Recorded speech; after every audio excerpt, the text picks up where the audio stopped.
24 পরবর্তী এই বাংলাদেশ আমাদের কাছে যে সম্ভাবনা ধার উন্মুক্ত করে দিয়েছে, আমরা আর এই সম্ভাবনাকে হারাতে দিব না।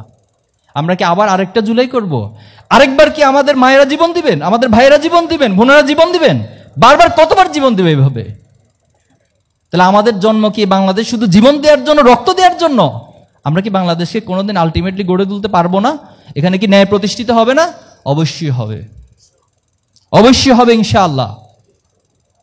আমাদের আবু সাইদদের প্রতি দায় আছে, আমরা অনুভব করি। তাদের জীবন দেওয়ার কারণে আজকে আমরা এখানে দাঁড়াতে পারছি। এজন্য তাদের রক্তের প্রতি দায় নিয়ে আমরা এই বাংলাদেশকে গড়ে তুলবো ইনশাআল্লাহ। পারবো তো? আমরা আমাদের পৃথিবীকে আমাদের নিজেদের মতো করিয়া গড়িয়া লইব। নজরুলের উক্তি দিয়ে শেষ করছি, আমি সেই দিন হব শান্ত, যবে উৎপীড়িতের ক্রন্দন রোল আকাশে বাতাসে ধ্বনিবে না। পারবো তো ইনশাআল্লাহ? আল্লাহ আমাদের সবাইকে যার যার জায়গা থেকে ভূমিকা রাখার তৌফিক দান করুক। আসসালামু আলাইকুম।